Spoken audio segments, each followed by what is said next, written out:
टेल्जेंट theorem. अब देखो इसमें स्पेलिंग थोड़ा मिसमैच होगी तो आप लोग इसको फोकस करना। यहाँ पे TELLEGN रहेगा, ठीक है। तो टेल्जेंट थ्योरम हो गया। और ये भी इम्पोर्टेंट है, क्या हो गया इसका कि compensation and Tellegen theorem as applied to AC circuit. अब देखो इसमें दो है थ्योरम से कोई एक क्वेश्चन पूछ सकता है, एक से दो क्वेश्चन, हालांकि ज़्यादातर न्यूमेरिकल आता है, इसलिए ज़्यादा फोकस मत करिए थ्योरी पे। बट जो मैंने बताया इसको आप पढ़ लीजिए इस, क्योंकि अगर आप थ्योरी पे ही डिपेंड कर रहे थे तब भी आप पास हो सकते हैं, पासिंग मार्क्स आपको ज़रूर गेन कर सकते हैं। तो यूनिट नंबर 3 में आपका क्या क्या हो सकता है। फर्स्ट क्वेश्चन आपका फोरियर ट्रांसफॉर्मेशन, आपको पता है कितना इंपॉर्टेंट है Fourier transform and continuous spectra. क्या है Fourier transform and continuous spectra क्या होता है, फिर discrete spectra and symmetry of wave form, symmetry wave form और डिस्क्रीट। अब देखो स्पेक्ट्रा से एक क्वेश्चन पूछ सकता है आपका Fourier transform and continuous spectra, ये देख लेना है। फिर discrete spectra and symmetry of wave form, ये आपको देख लेना है। फिर आपका आता है power factor and effective value. अब देखो पावर फैक्टर इफेक्टिव वैल्यू दोनों में से अगर 2 मार्क्स का अगर सिंगल सिंगल पूछ सकता है, फिर दोनों पूछेगा तो आपको 10 मार्क्स का, हालांकि 10 मार्क्स का ज़्यादा चांसेस है 2 ही मार्क्स का।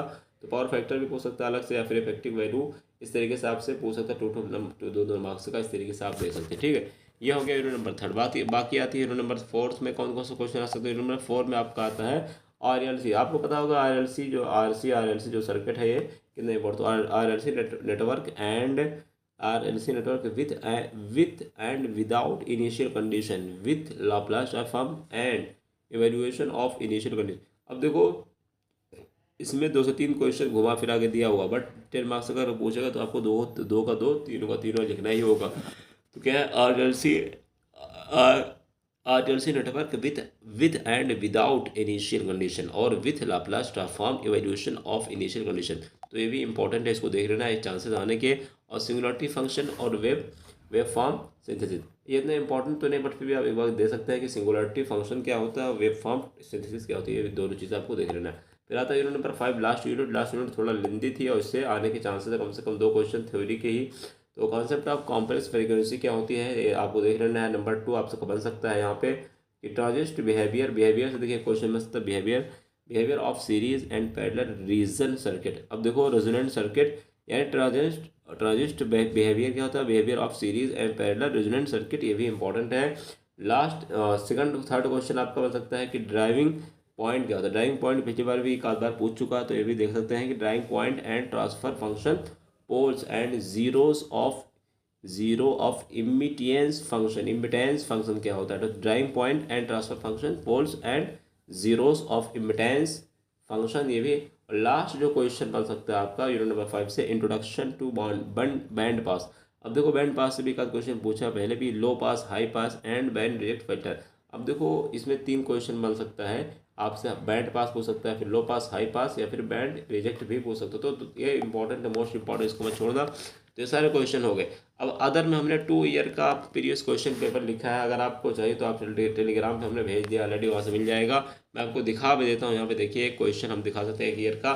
तो 2019-20 का ये क्वेश्चन है नेटवर्क एनालिसिस सिंथेसिस का। यहाँ पे अगर बात करें कौन सा क्वेश्चन है, देखिए एक्सपीरियंस कॉन्सेप्ट कॉम्प्लेक्स फ्रीक्वेंसी, यहाँ से पूछा है आपका डिफाइन ट्रांसफर फंक्शन पूछा है।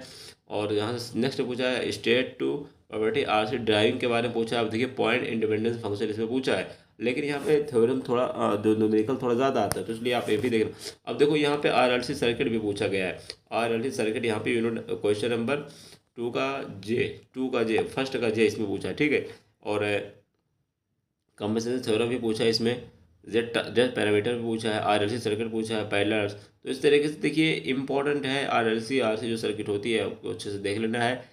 एक्सपीरियंस लो पास, देखिए मैंने कहा था ना लो पास बैंड पास पूछ सकता है, तो देखिए वही सेम क्वेश्चन पूरा का पूरा पूछा 10 मार्क्स में। तो लो पास और फिल्टर पूछ लिया, high pass filter, band pass filter and reject filter. तो मैंने कहा था पहले ये देख लो इंपॉर्टेंट, तो आपको इस तरीके से देख लेना है। ये क्वेश्चन फिर भी रिपीट कर सकता हो सकता है सिंगल पूछ ले, बट पूछने के चांसेस पूरे के पूरे। एक्सपेरिमेंट में देखिए मैक्सिमम पावर ट्रांसफॉर्म थ्योरम भी यहाँ से पूछा आपको, तो ये भी आप चाहें। जैसे सेक्शन 6 में क्या पूछा है, अब देखिए RL circuit has constant voltage V tends to 0 वगैरह पे करके आपको दिखाना है, तो ये भी आप देख सकते हैं, न्यूमेरिकल वगैरह है। और फिर नेक्स्ट यहाँ पे कहा था फोरियर ट्रांसफॉर्म वाला फोरियर, तो यहाँ पे देखिए calculate the Fourier transform cos W0t। तो इस तरीके से यार देखो जो बताया जाए वो आपको देख लेना है, उसके बाद नेक्स्ट क्वेश्चन क्या पूछा है यहाँ पे, डीसी सर्किट वगैरह के बारे में पूछा। तो ये सारे ज़्यादातर इसमें न्यूमेरिकल आता है, हालांकि थ्योरी इतना आती है कि आप पास हो सकते हैं थोड़ा बहुत लिख के। तो आप 2-4 डायग्राम बना के न्यूमेरिकल वाला भी देख लीजिए, और थ्योरी जो मैंने बताया उसको आप देख ही लीजिए, ठीक है।